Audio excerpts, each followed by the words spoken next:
Hello, everybody. Welcome back to another episode of Skeptic Skeleton Sunday Streams. And I kid you not, I legitimately forgot it was Sunday, which is why I am 3 hours, almost 4 hours late at the time of recording.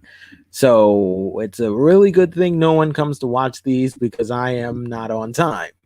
One of the benefits of being a small YouTuber is you get to make these horrendous mistakes with no consequences because you have nothing to lose. Anyway, on the menu today, we're going to find out if prayer works, and apparently, we're going to see how sexuality is a choice, as if that matters. But let's get into the first video and see the power of prayer.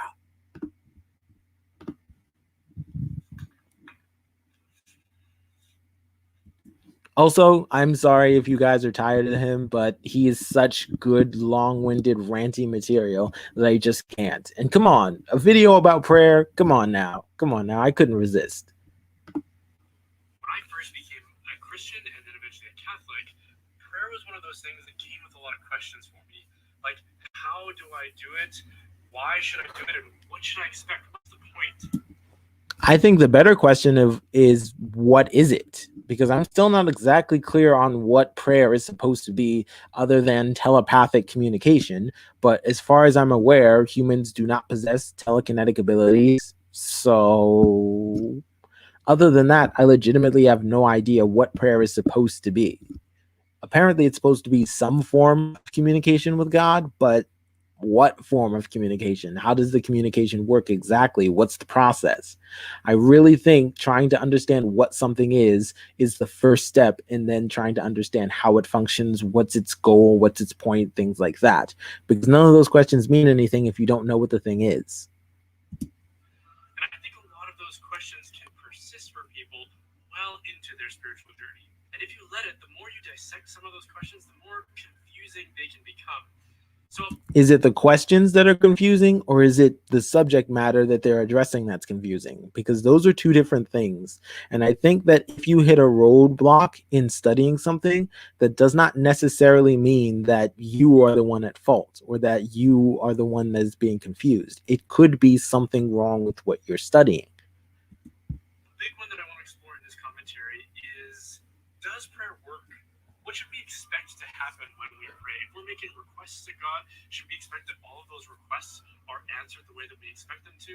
And if they aren't, does that mean that God doesn't care, or maybe that he's not even there at all? Possibly. Or are those not possibilities? Skipping the intro. Prayer is actually effective. Okay, wait, let's go back. Challenge that if Christianity is true, and if therefore prayer is actually effective, especially the way that it's described in Scripture. Whoa. Let's slow down for a second. Even if Christianity is true, that doesn't necessarily mean that prayer is effective, depending on what you mean by Christianity is true. Because you can have something overall be true, but not have every single aspect of it be true. There are a lot of different denominations of Christianity, a lot of different sects that have a lot of different spin-off beliefs about a lot of different things. And even if Christianity is true, that doesn't mean any of their specific beliefs are true. Even if Christianity is true, that doesn't mean Catholicism is true. So why would it mean that prayer works, especially when different versions of Christianity have different definitions and ideas of what prayer is even supposed to be?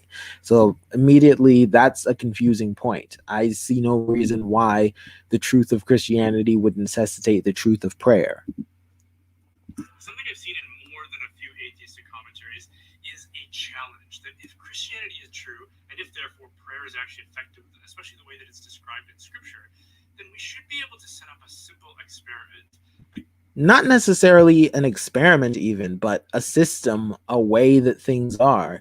It's not necessarily that you need to be able to set up a particular experiment, although that would be nice. It's just a consistent system that we can use over and over again. So basically an experiment. We need to be able to do the same thing that you did and get roughly the same result, assuming all the variables are the same. If you walk in a room, you walk in a room. And if I walk in a room, I walk in a room. I did the same thing you did, and I ended up with the exact same result. But if you walk in a room and you vanish, and I walk in a room and nothing happens, how do we explain that? The variables would have to be different in that scenario, but what variables are in play when it comes to prayer? Like, let's say we took a sample of people who were sick, and we organized a bunch of people to pray for them, and then we took another sample that was similarly. Yes, but again, this is what I was talking about before. Are you going to clarify what it means to pray for them? What are we doing when we are praying for them? What activity are we partaking in? I'm not clear as to what exactly we're even doing in the first place, so I can't tell if it worked or not because I don't know what I did. Sick, and we ensured that nobody was praying for them. Well, at the end of that, we should be able. I have no idea how you could ensure that no one was praying for them except merely to not tell anyone. Otherwise, I don't know how you could check people's telepathic communications to see if they secretly communicated with God. To measure whether one group, more specifically the one for whom people were praying for, if there were more healings within that group. I don't think you need to test for healings. You just need to test for answers. If someone prays for something and the thing doesn't happen, Bob's your uncle. I don't see any valid reason to assume anything beyond that. Now, you could say, well, perhaps God just didn't answer their prayers. But then I would say, that how is that different than their prayers not working? If someone doesn't answer, if God doesn't answer your prayers, how is that any different than your prayers not working at all? At least from a functional standpoint. This kind of scientific approach should be able to help us resolve questions about the efficacy of prayer, right? But the problem for me is that this kind of experiment makes a lot of assumptions that are wrong, assumptions about why we pray and what the outcome should be. I would even go as far as to say it might make that assumption of what prayer is, but you haven't bothered to define prayer, so I can't. You see, science is based on the assumption that reality is governed by fixed laws. Is reality not governed by fixed laws? Such that if you were to observe a sequence of cause and effect, from those observations you should be able to detect certain laws. So, for example, if you were to observe bodies with mass coming into proximity to each other, you should be able to observe the effects of gravity and therefore establish a law of gravity. And that law tells us what will always happen when certain conditions are met. But in the case of... Which is exactly the way that reality seems to function. When certain conditions are met, the same thing happens every single time. There is not a conceivable example, and perhaps this is just my ignorance showing. If I'm wrong, please someone correct me. Comment section, that's what it's there for, all 5 of you. If I am wrong, give me a conceivable circumstance under which all of the variables are the same and the result is different on any given event or person or place or thing that you can think of. Anything that I can think of, if all of the variables are the same, the end result will always be the same every single time. And I see no reason to infer any different. Prayer, unless you think that prayer is something like magic, wherein... I mean, is it not? Is it not magic? Genuinely, sincerely, as people tend to refer to prayers, is it not magic? Unless you can directly imply some sort of direct cause and effect that we can demonstrate, how is it functionally different than magic? You just got finished complaining about how science assumes that it functions in a scientific way, and now you're complaining that science assumes that it works like magic. Make up your mind. You recite certain incantations and it always produces some effect, like, let's say, healing. Okay. It's like, okay, but like it will always produce the same effect if the circumstances are the same. Even fictional magic usually has rules, and if those rules are met every single time, you will get the same result. You can't really treat it in the same way. You can't really research it in the same way. Why not? For one, prayer is an interaction with a person. And in the case of prayer... Okay, we can study interactions with people, right? For healing, the petitioner is making a request of someone who can either grant that request or refuse that request. Okay, but here's the problem that you don't seem to understand. Refusal of the quest from an outside perspective looks exactly like the request was not heard at all. If you apply to a school, there is not a relevant distinction between, them rejecting you and you not hearing from them. How do you know in that instance if they reject you, but their rejection does not need to be vocalized and they don't have to send you a letter telling you that they've rejected you? If schools didn't have to do that and you applied to a school that never responded to you, how would you know if the school ever even received your letter, or if they received it and then denied you? From your perspective, you couldn't tell because they never responded to you, so they never acknowledged that they received it, nor did they give you an answer as to yes or no. And I see no valid reason why this is any different with God.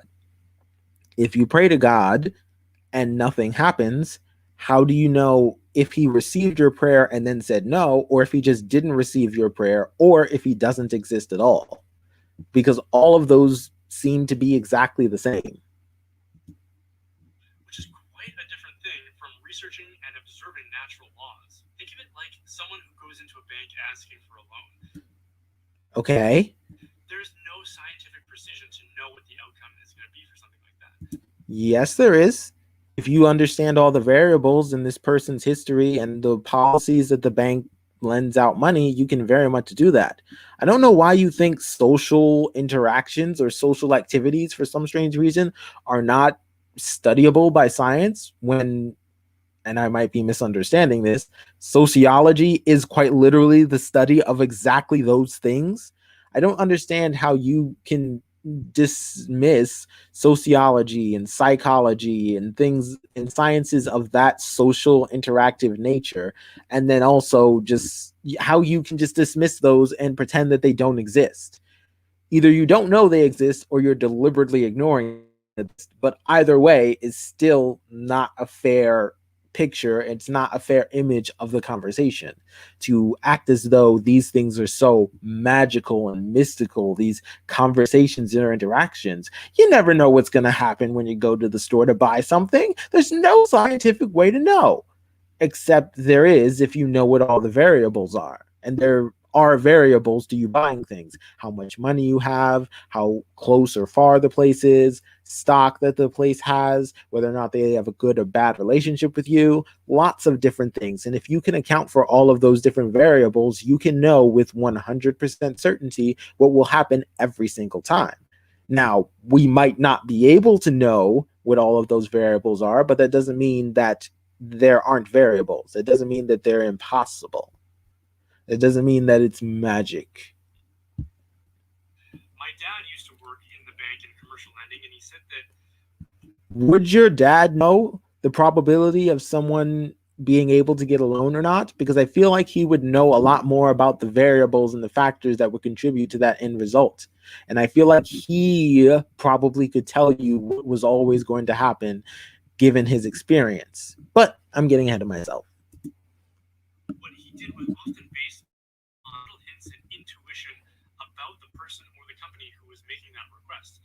Whether or not he would grant that request or refuse that request was based on a whole range of factors that the petitioner would have no way of knowing what the outcome was going to be. Okay, so what? That doesn't mean that does not mean that an objective third party cannot come in and experiment on that and find that out. When we study wild animals, they might not know the things that we know watching them, but that doesn't mean that we can't know just because they can't know. Just because an animal can't understand that it's looking at a reflection in a mirror doesn't mean that we can't understand that it's looking at a reflection in a mirror.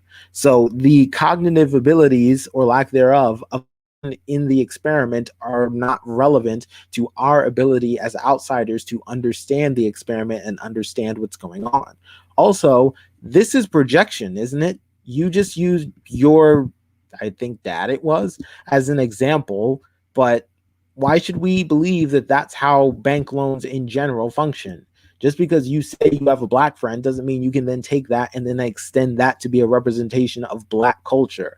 That is projection, what you're doing. You're trying to make a point by projecting your personal experiences onto reality, but that's not how reality functions. You have bank loaners that do base their decisions off of intuitions and guesses, but you also have ones that assess pragmatic probabilities and calculations, as well as those who don't get to make the decision because they're based on policy. So it's much easier for them. They just adhere to the policy and say yes or no based on that. Again, as you admitted, there are a variety of factors, and I am willing to concede that we won't know every single factor for anything. However, that doesn't mean that we can't know enough to make reliable, predictable precautions about what will happen, if not every time, most of the time. Sometimes the answer is no, and the only reason to know why a request is denied is to know all the reasons inside the head of the person who is denying that request. No, I'm not convinced that's the only reason to know why. If someone tells you no on any particular request, I'm not convinced that you have to be inside their head to figure it out. If you ask for something unreasonable, like $1 million, so that you can invest in your, I don't know, light bulb company that uses non-physical, non-material light bulbs, and someone denies you, you're not you shouldn't be, or in my opinion, you ought not be, given the information available.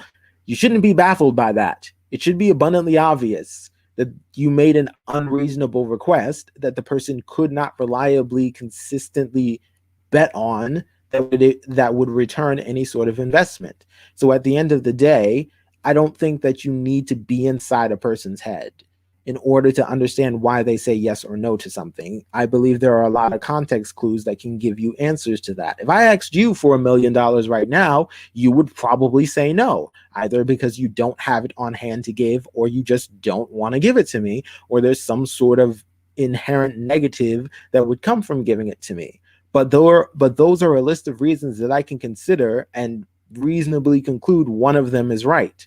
So I don't see any reason why I can't know unless I get inside your head and know everything you know. In the case of prayer, that means knowing the mind of God, who has which assumes God has a mind, but we're just going to skirt on right past that one. Every possible scenario and variable within mind when he responds to a prayer. The only variable that God has to consider is whether or not he wants to, because God is apparently all powerful and not bound by any limitations. What valid reason would God have to say no to a prayer? Any negative consequence is one that he could easily fix, right? Because he's the all powerful God. I don't understand this reasoning. You're acting and behaving as if God has the same human limitations that we do, but you don't think that he does. I've done other videos of yours, so I'm fairly confident in saying that you believe he's all powerful. So this doesn't make sense to say that he's all powerful, but sometimes he says no because he can't. Which there's no way that we could possibly even begin to understand. Unless God wanted us to. The other problem with this approach to prayer is that it assumes that the effect of prayer, or the reason that we pray, is in order to have our requests granted.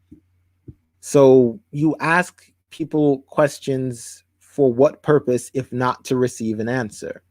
Even if the answer isn't a direct answer, I don't see why you would ask someone for something and not expect an answer. And that's not really the reason why we should be praying. We don't make requests of God because he needs to be reminded. Like he's up there going, oh, right, you're looking for a job. I completely forgot. I mean, have you seen some parts of the world? It does really feel like God fell asleep at the wheel a lot of the time, especially in the Oval Office. It's a good thing you reminded me. God's knowledge is complete and his will is perfect. Meaning what exactly? Again, this is the thing I do in almost every video, where you throw out phrases you assume people know what they mean, but they're not very clear. What does it mean to have a perfect will? So our petitioning of him isn't in order to change his mind or to tell him something that he doesn't know. So it has been established for the purposes of the conversation that God already knows what the prayers are going to be before they're being asked, and that the purpose of these prayers are not to change God's mind, because he's going to do whatever he's going to do. Then pray tell, what is the purpose of prayer if it is not to inform God of something he is unaware of, nor is it to produce any change?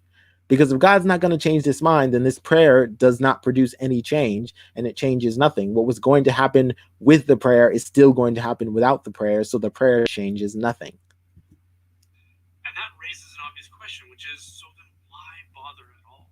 One of the main reasons why we pray is to participate with God in the realization of some good. What? It's like, what? What? I genuinely don't participate in the realization of good with God. If the prayer is rejected, what good are you coming to a realization about? Like, he's set the stage for some drama, but he's left some of the script unwritten. It's like, no, he hasn't. You just clarified that he knows everything, so he knows everything about the script. The script is only unwritten to us because we do not write the script, but he knows good and well what the script is. How is it even possible for God to know everything and have a perfect will and also not write that whole script? And he expects us to participate in its completion. Why? He could do it himself with an infinite amount more effectiveness than us. This is the problem that's always bothered me with this God not doing things he could easily do thing. So God has the ability to accomplish any goal he wants with the greatest of ease, yet for some strange reason, he relies on beings infinitely less effective than him to accomplish goals that he could accomplish with but a thought. Why does God want or need your participation in this process when he could do it by himself, an infinitely greater number of effectiveness? And I stress the infinite because it's not just 100%, it's not just 200%. We're talking about the all-powerful, perfectly willed God who can do anything. There's literally no reason why God would ever need help for anything, which then begs the question of, why would God ever want help for anything? And is it really help if he could do it by himself? Is it really help? That's why he gives us a will and places us in the drama as agents who can affect certain outcomes. Can we? Because as you established, God knows everything. So God knowing everything means that the entire play and the script has been written out. We can't change it. We can't do anything any differently than what God already knows we'll do. Like you said, God's never going to be like, oh, I didn't see that coming. I never thought that was going to happen. No, that's not a possibility. You outlined that pretty clearly yourself. So since that's the case, how can we in any way affect the play?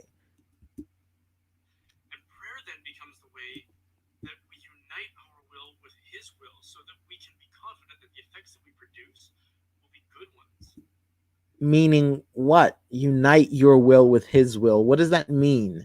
It sounds like you just agree with him and you do the things that he wants you to do. And in doing the things you think he wants you to do, it makes you more confident that you're right. That's what it sounds like you're saying the purpose of prayer is. But even that's very vague and fuzzy. Prayer then becomes the means by which we are changed through exposure to God. How are we changed? And wouldn't we be changed if we didn't pray? If we didn't pray? In his goodness and his divine life. Divine life. That's why we pray, thy will be done, not my will be done. Yes, but then you're telling God to do what he was already going to do, which is ridiculous. And you saying that you are an active agent or you're participating in the process. No, you're not, because God was going to do whatever he was going to do regardless of whether or not you prayed. Unless you mean to tell me that your prayer had some effect and changed his mind in some way. If it didn't, then his mind was already made up and he was going to do whatever he was going to do and your prayer did nothing. The point is to have our will, our expectations, and our intentions transformed so that they conform to his will. So instead of trying to change God's mind, you're praying to God to change your mind. Why? Why do you want God to change your mind on a particular issue? Why do you want like the way you are describing this as is as if you want your thoughts to be in line with God's thoughts. The problem with this defeats the purpose of any sort of freedom at all. You literally are asking to be a God robot. You want to be perfectly in line and in sync with whatever God is, and that's it. You don't want to think for yourself. You don't want to have your own thoughts. You don't want to have your own interests. You want everything to be God. Whatever God wants, whatever God thinks, whatever God likes, that's all you want. And that's the purpose of prayer to you, is to become a robot, basically. I don't see that as worth striving towards. Because even if we get to the purpose of we understand the function of prayer, even if we get to the point where we understand the function of prayer and why you do it, there's still the question of why you do it. So you might say, well, why do you run? To go outside and get some exercise. Okay, but why do you go to get some exercise? And I don't see any reason why aligning your basically your entire mind with God's mind is inherently a good thing, even from a Christian perspective. I don't see that as a good thing.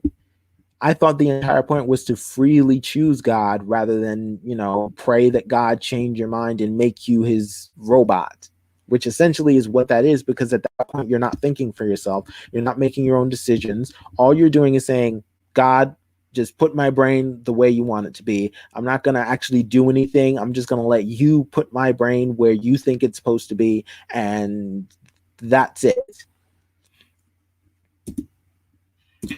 Even then, I would still debate the effectiveness of prayer, because even if this is the stated purpose, this does not always happen or hardly ever happen. There are a lot of non-Christian individuals who have prayed to the Christian God and have not had their minds changed, even when they prayed for this specific thing, in terms of them being the ones that had their minds changed. So even then, this still doesn't happen all the time. So why doesn't it? Again, no gotcha questions here. I'm actually seeking an answer. As they do so, we discover that every request that we make is answered exactly as it should be. It reminds me. You say exactly as it should be, but that doesn't mean anything. In this context, all that means is it's answered in the way that God decided to answer it. And here's the problem. You've put an unfalsifiable aspect into your investigation and hereby messed up the entire investigation. Nothing God does is the wrong answer. Whatever he does is right. Anything he does is what he was supposed to do. Anything that he does is the right thing to do. And there's no possibility of flaw, which defeats the purpose and the point of investigation. The entire point of checking is to see if it's wrong or not. But if you say it can't be wrong, why bother checking? If you're going to say that whatever God does is whatever he does and it's the right thing to do, if we pray, anything that happens after that point is the way it was supposed to happen. That's unfalsifiable. There's no way to test that. There's no way to see if this wasn't supposed to happen the way that it actually happened, because however it happened was how it was supposed to happen. It's unfalsifiable and doesn't explain anything to anyone who doesn't already understand that point. I sure as heck don't understand the point of making something unfalsifiable. I sure as heck don't understand the point of saying that something can't be wrong or something can't be false, or God or anything God does, it can't be the wrong thing to do. I don't understand what that means to be infallible in that regard. Of a quote that I think comes from Saint Therese of Lisieux, who said something like, God gives me everything I want because I want everything that he gives me. It's like, that sounds terrible. Let me give an example. If you are a slave, right, you can misconstrue in your mind the slavery situation to be a good thing, but that does not, in fact, make it a good thing. You can say, well, my slave master gives me everything that I want because everything that I want is everything he wants for me.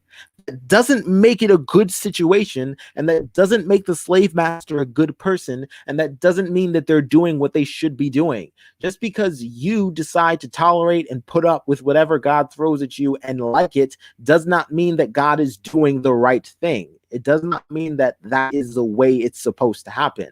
And if it is, I find it exceptionally strange that you take issue with anything then, because everything essentially would happen according to God's will. So even if it was terrible, why would you bother? If you are praying to be in line with God's will, your prayer is never about the other person, it is about you. And that seems extremely selfish and contrary to the point of what prayer is supposed to be, especially when for other people. But when you pray for someone else to be healed, you're not actually praying for them to be healed. What you're doing is praying that you will be okay with whatever happens to them, which would be fine if it wasn't in the context of a God who had control over the situation. That's where it makes it murky, because now essentially you're saying, well, God, if you choose to kill him, I want you to make me okay with that, which to me seems far worse than God, please heal them, don't let them die, because one of those seems like you actually have empathy for the other person, whereas the other one doesn't. It seems like you couldn't care less what happened to them. Whatever happens to them is what's supposed to happen to them, and you just want to make sure you're okay with it. This weird self-adjustment is bad because it basically avoids placing any criticism or blame on God at all. At that point, how are you even thinking? How are you critically thinking? How are you analyzing the situation and actually taking things into consideration? Or is that not something that's important to you? And if we understand that to be the measurable effects of prayer, then that is something that researchers can explore a little. And there have been more than a few studies that have been designed to explore and measure the effects of prayer on the person who is doing the praying. And while I just wanted to give a quick shout out to Purple Rhymes with Orange. Hello, sentient being. Again, apologies for being absurdly late, but as I said in the beginning, I did genuinely forget that today was Sunday. So nice to see you. Hope you stick around for a bit. I will try not to be as long-winded as I usually am, but will probably fail considering that I'm already at half an hour and barely halfway through the video. So yeah, let's get back to the video. Oh, okay. I didn't know. Let me see if I can turn his volume up and let me know if you can hear him better. don't have time to cite all the studies that have been done. It doesn't take long through just a little bit of searching to find all kinds that have been done that have discovered that for people. Oh, wait, let me go back a second. Is something that researchers can explore a little. And there have been more than a few so that they conform to his will. And as they do so, we discover that every request that we make is answered exactly as it should be. It reminds me of a quote that I think comes from Saint Therese of Lisieux, who said something like, God gives me everything I want because I want everything that he gives me. And if we understand that to be the measurable effects of prayer, then that is something that researchers can explore a little. And there have been more than a few studies that have been designed to explore and measure the effects of prayer on the person who is doing the praying. And while I don't have time to cite all the studies that have been done, it doesn't take long through just a little bit of searching to find all kinds that have been done that have discovered that for people that routinely pray to God, they are less likely to be afflicted by a lot. Just as a side note, I am working on the audio thing. I'm working on it right now to try to see if I can adjust it to make it more balanced.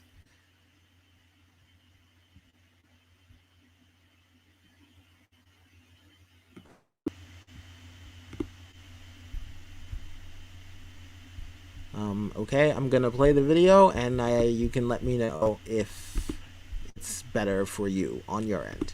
A lot of the mental health issues that we typically avoid.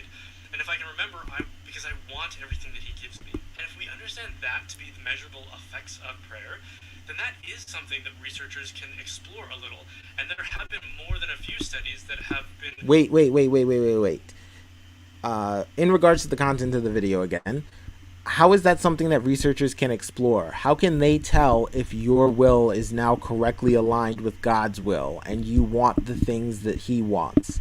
How is that testable or measurable in the way that you say that it is? You say it like it's a scientific thing we can study, but how? Designed to explore and measure the effects of prayer on the person who is doing the praying. On the person who's doing the praying, but that's not the point of the prayer. I'm sorry for the audio issues. I will have to try to figure it out. I'm still fairly new to the whole streaming thing, and I'm not quite sure how to adjust the audio levels. I know how to adjust mine, but I don't know how to adjust his.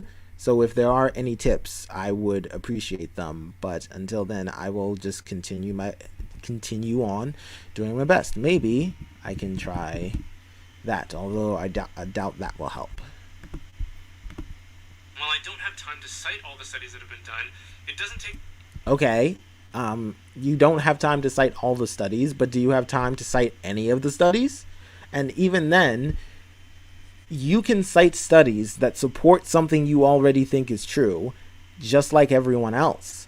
What you have to do, if you plan on being understood, is that, or convincing in any way, you have to distinguish your studies from other people's studies, because other people have done studies with the opposite results or with the opposite expectations. Your studies are not the only studies, so you have to demonstrate why your studies should be any more believable than any other study that's been done on the same subject. Take long through just a little bit of searching to find all kinds that have been done that have discovered that for people that routinely pray to God, they are less likely to be afflicted by a lot of the mental health issues that we typically avoid. Okay, but that doesn't really demonstrate... It's like, okay, I'll keep going. But that doesn't really demonstrate the point. So essentially, if I'm understanding you correctly, you're basically saying that the more they pray, the less likely they are to be afflicted by mental health conditions. But that does not mean that the prayer itself is causing that lack of an affliction. That's just a correlation, basically. And even if it was, that doesn't mean that that then is the point of prayer, because at that point, prayer sounds indistinct from meditation. If the point of prayer is you, then this has nothing to do with God, because we're testing you and we're testing the effects that prayer has on you. And if we are testing you and the effects that prayer has on you, what does this have to do with God? How is God affecting this process in any way? And it seems to me that if God didn't exist, this still would function exactly the same way. People still would be less likely, assuming what you said was true, people would be less likely to actually suffer from these mental health afflictions. So I don't see what this has to do with God. If you want to take the focus off of God because we can't test God or whatever, you can do that and put it on yourself, but then it has nothing to do with God, and it's much less spiritual in nature or in aspect, and you have gone far away from what your religion actually teaches. And if I can remember, I will try to cite a bunch of them within the description in the YouTube video. So I hope that that leaves you with a bit of an impression of why it's so vital for us to be praying, especially for those of us that are trying to be disciples of God. Yes, but the way you describe it is that you're praying for your own benefit and your own sake, not for God's sake, which seems to be antithetical to the Christian love message. To pray for oneself so that you can receive the benefits and you can reap the bounties seems to be antithetical to pretty much anything Christians have ever said regarding Jesus's behavior. As far as I understand, Christians will never describe Jesus as a selfish individual who they will only, if not mostly, describe him as someone who did things for the sake of other people. But when we talk about prayer, for some strange reason, that is exclusively about oneself and improving one's own mental state. The question I also have is, how does this affect praying for other people? So this is all well and good when you talk about talking to God, I guess. But when you say that you pray for someone else, how does that work in the context that you have presented? Because as you've presented this, this is for our own individual self-benefit, not for the benefit of anyone else. It's not about changing God's mind or improving the situation of someone else we're praying for. It's about us.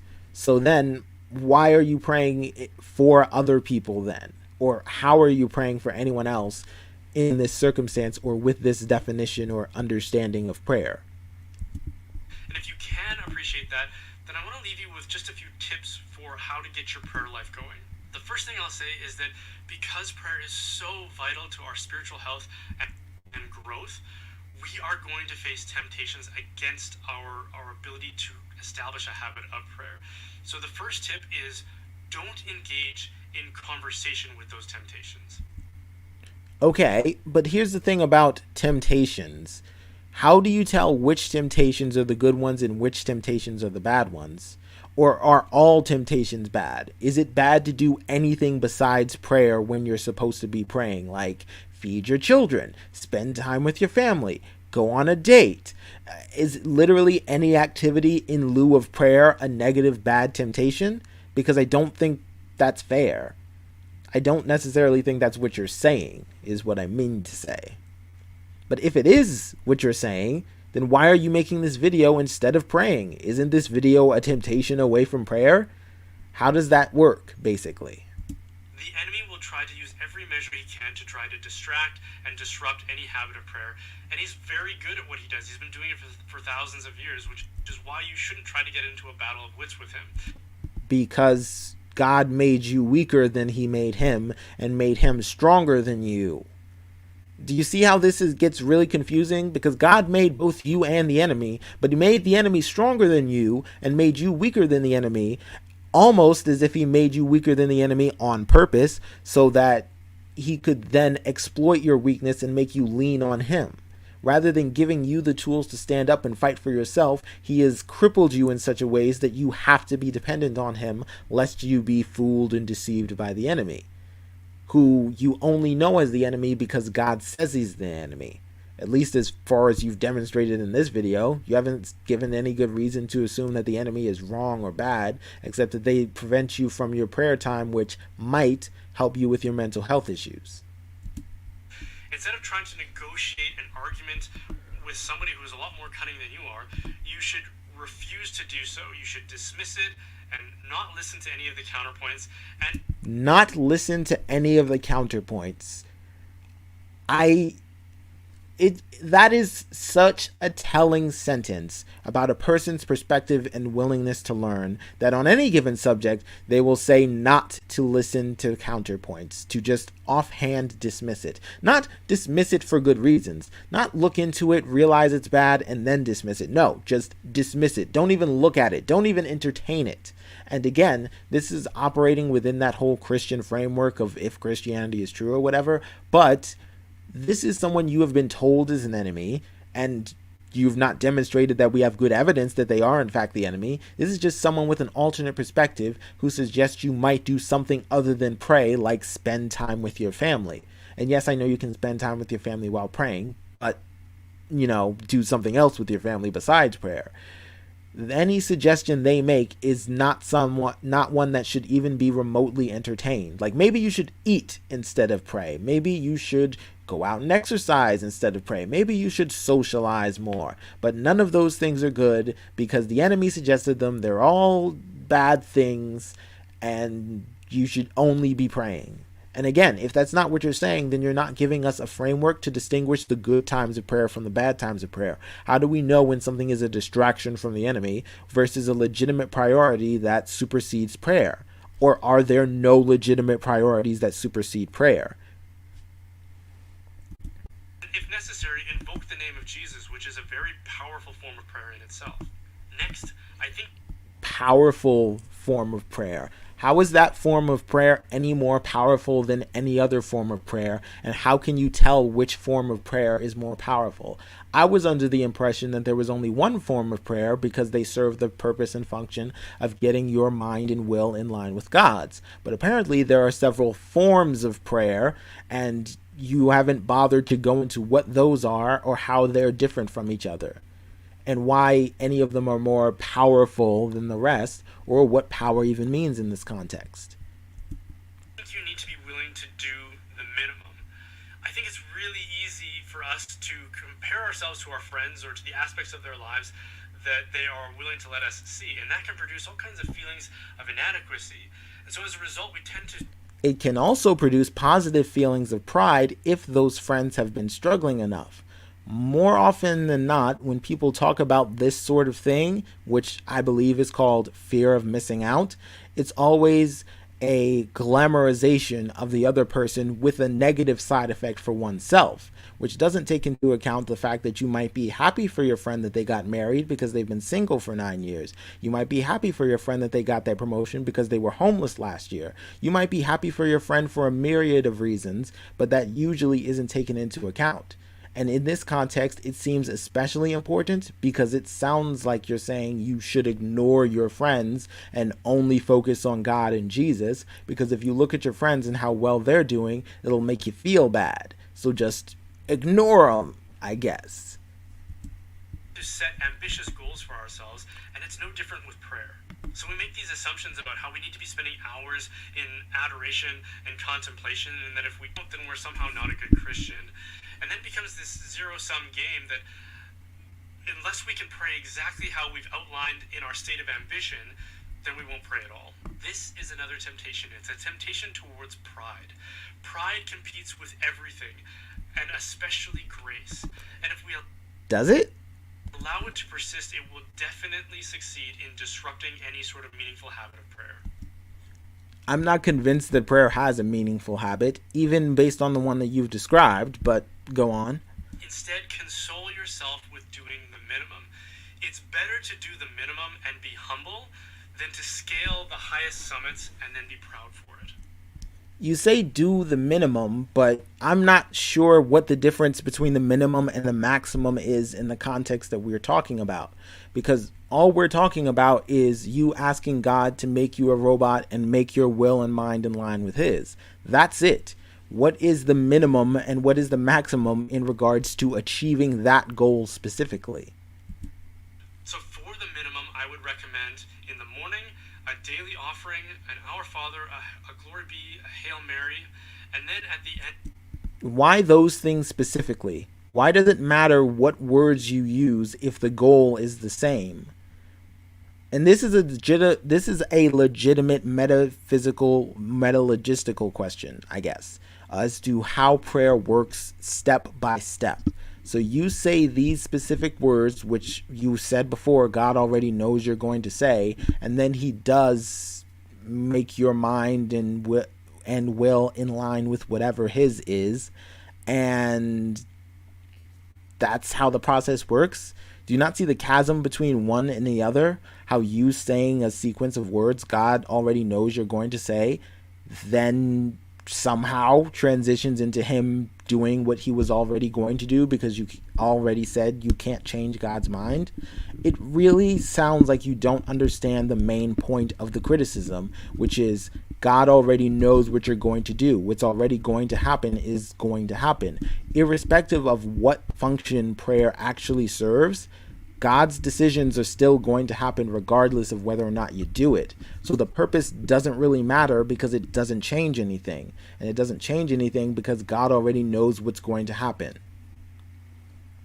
End of the day, you would do an examination of conscience, repentance, and how do you do a scientific examination of conscience or repentance? And if these are all individual things, why can't I just not do any of the things you've said and do this evaluation and get the desired results I want?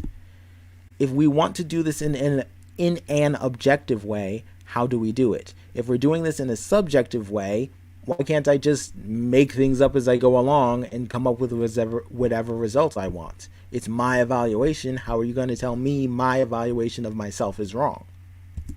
an expression of gratitude for all the blessings that God has given you. And if you can do that... Okay. Hear me out on this one. When it comes to expressing gratitude for all the blessings that God has given you, unless you also are going to acknowledge the bad things that happen or God's negligence, then you're picking and choosing. You are deliberately ignoring the bad and acting like it doesn't exist to praise God, which is not a fair and honest view of God, in my opinion. If you cherry pick the good things and ignore the bad things, That's not a fair assumption. Praising someone only for the good while never bringing up the bad is not fair. It's not a fair evaluation. It's not an honest view and interpretation of the person. And if it's not an honest view and interpretation of the person, how can you really have a relationship with them? At least in my perspective, think about it. If you're in any sort of relationship, whether it be professional, friendship, or otherwise, if you only mention the good things, how productive or how meaningful is that relationship? How is any evaluation of them fair when you just pretend that nothing bad ever happens? Either that they never do anything bad or that they never have moments of negligence. And how do you do this with God in particular when he's everywhere all at once and knows everything and can fix everything with the greatest of ease? How do you thank God for the prayers, and how do you thank God for the blessings he has given you while also ignoring all of the bad things that he has either allowed or done? I do not understand how one goes about that process, which is what all that long ranted stuff meant. Every day, then you will be well on your way to a rich prayer life.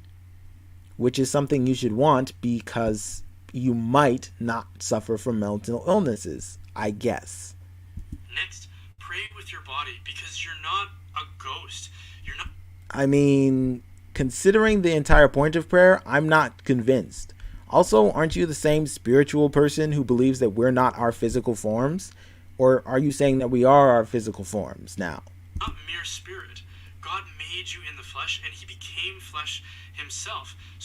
So when you die, you are not you anymore because you're not mere spirit. So when you die, the only thing allegedly left over is mere spirit, whatever that is, and that no longer is you anymore. You were not you before your body, so this life is the only one you have, and there basically is no afterlife for you because there is no you after you die. Because that's the message that I'm getting from this.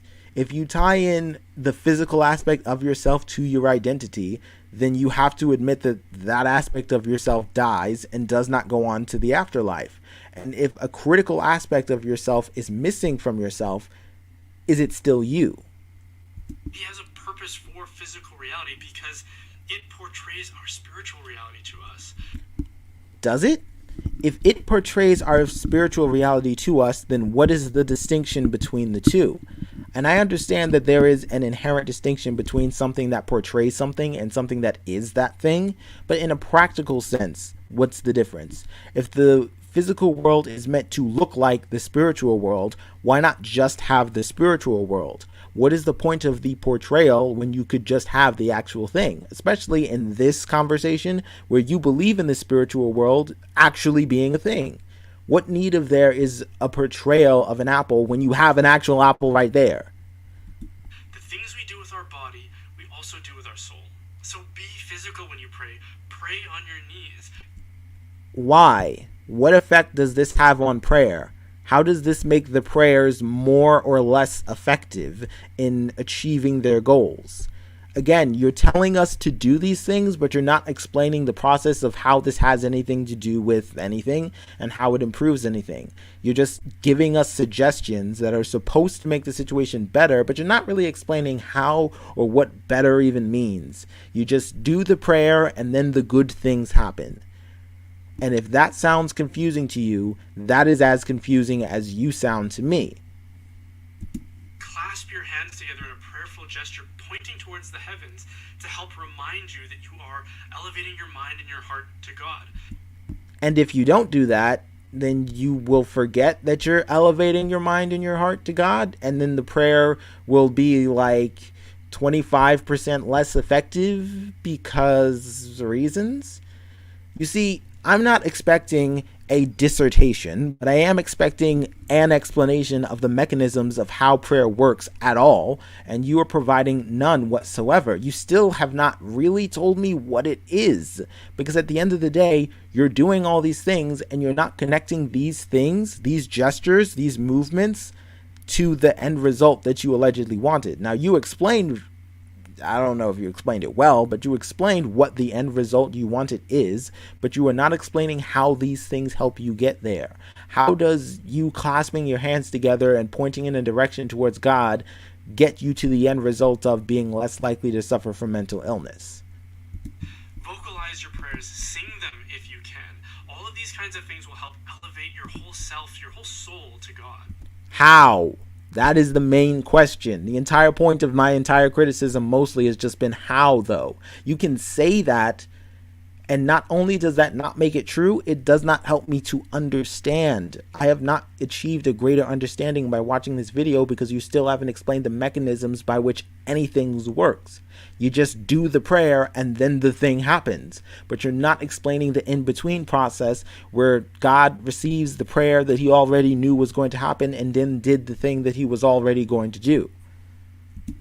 Lastly, find tools to help you pray. We need all the help you can get. So if you're Why? Why do we need all the help we can get? Another question. So, presumably God designed the system of prayer as he allegedly designed all things. Why would God design a system this needlessly complicated where you have to do all of these things with your body and you need all of these extra tools to accomplish a goal that he could have made way easier? He could have just made it instant telepathic communication, but he didn't. Instead, he decided that you had to do physical gestures and you needed certain objects to help him do something. Again, like, this is the problem when I don't have an understanding, or when someone else does not have an understanding of the mechanisms by which these things work. How are we supposed to employ them effectively? How am I supposed to do any of this if I don't understand how it works? struggling, it's a good thing to seek help. The rosary can be such a tool. Scripture can be such a tool. Why? Again, prime example. How does the rosary help in any way? You can say that it helps, but how does it help? What is the mechanism behind it? Not the historical spiritual reason, but what does it actually do in the process of prayer? And I'm very doubtful I'm going to get an answer at this point. And if you're a digitally minded person, then an app can be such a tool.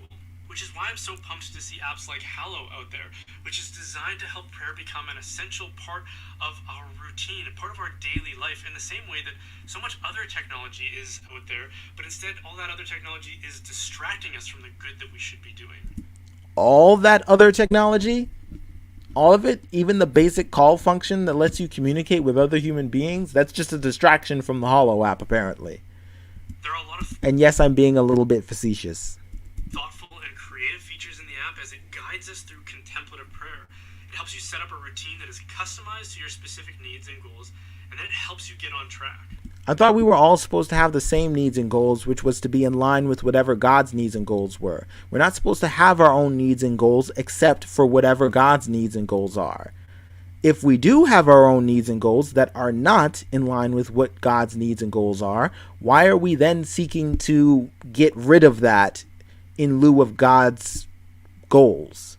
If we have our own goals, why are we trying to make our own goals God's goals? And if we don't have our own goals, what do we need this app for? This app shouldn't be customized for our goals. We don't have any goals. We all have the same goal.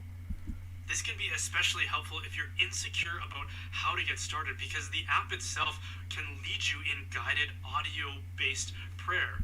Okay, here's another thing, right? How do you know if this app itself isn't a distraction by the enemy? If I were trying to distract you from prayer, I would create something that looks very similar to prayer, just enough to lead you away from what actual prayer is. And that is where we get into the issue of, how do you know which one is the right method? How do you know what actual prayer is versus what you just say prayer is? Because you can say prayer is this thing, but lots of other people from your same religion can tell me that prayer is something completely different, and I am supposed to believe you. Why? Why should I accept your definition, your explanation of prayer or its purpose that you presented in this video, other than you said so? And even then, you didn't say it in a way that made sense or was understandable to someone who didn't already believe in that kind of prayer. And this can be essential to just, again, getting that routine going. And at the end of the day, who doesn't want to listen to Father Mike Schmitz whispering in your ear as you gently fall asleep? I think that is incredibly suggestive, way more so than you actually meant it. But okay. Hello, my name is Mike Schmitz, and yes, you'll be hearing assaults updated. So, Do you need a moment? Do you need a moment?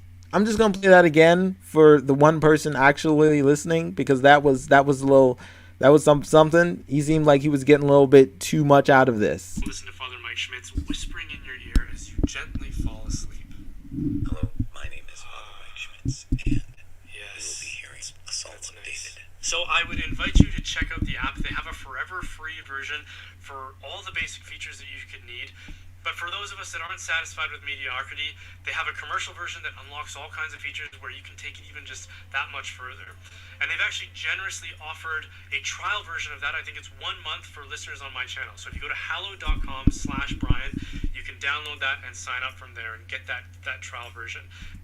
Now, hypothetically, let's say I've done all that. Let's say I've followed this exact process to a T. I've got the app, I've followed its instructions, I've been doing it for longer because I saw this video in advance. Let's say I did that and nothing has changed. My will has not become any more in line with God's will, and I am not at any different a spiritual point than I was before I started this process. Now what? Is that enough to falsify the efficacy of prayer?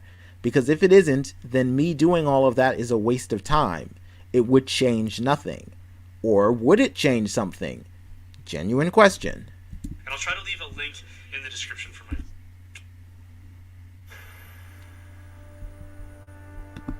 And of course we've got an ad, but I'm just going to skip it. I just want to make sure the video is over before I move on to the last video.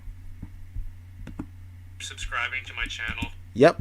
Okay, moving on to the next video. Moving on. Last one. We're going to see why sexuality is a choice. This ought to be a good, ripe old time. Just give me a sec to check the chat. Okay, still only one person, but glad you're here. Purple rhymes with orange. I'm going to have to get used to saying your name. But let's keep going. Roughly speaking, there are two modes of inquiry into the most important questions we can ask about ourselves.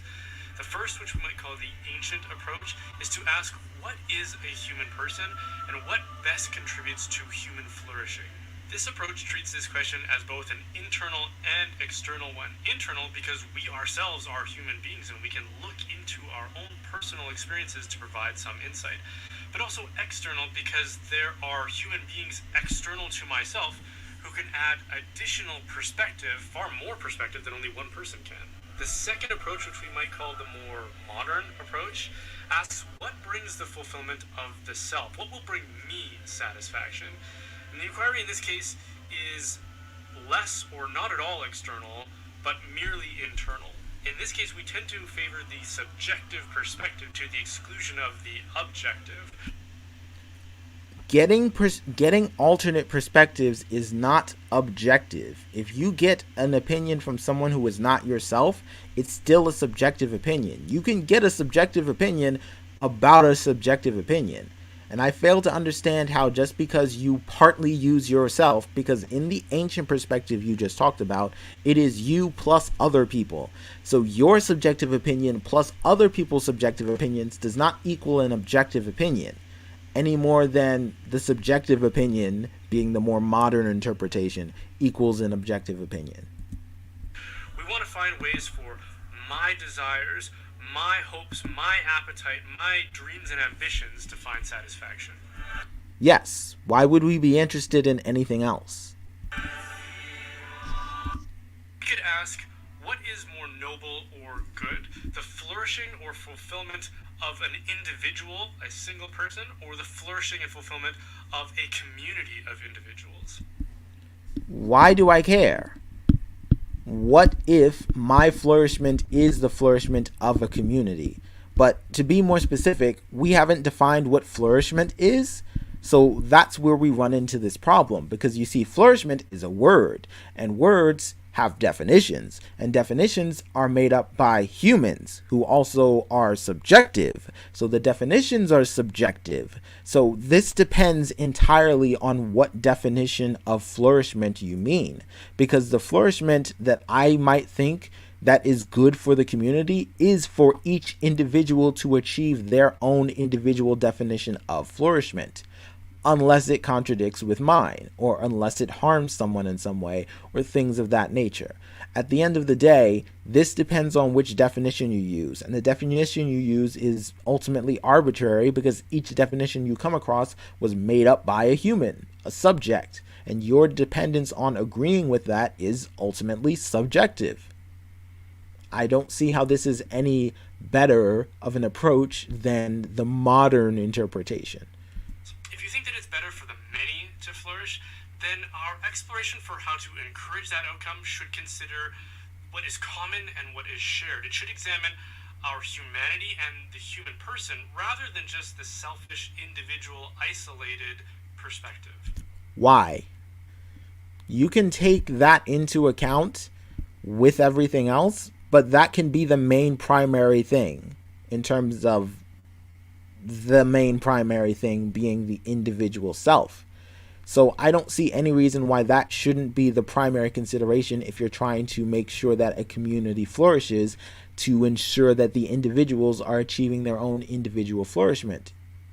That seems to be the primary factor, because if they're not, I fail to see how the community can flourish if all of the individuals are not individually flourishing. But the modern world frames this question as something very personal. We say things like, you do you, and to each his own, and you speak your truth. Yes.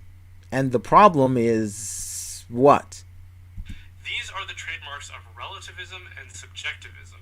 Which are evil voodoo Satan magic, I guess. But if we can all agree, or mostly agree, that it is better for many to thrive rather than just for one to thrive.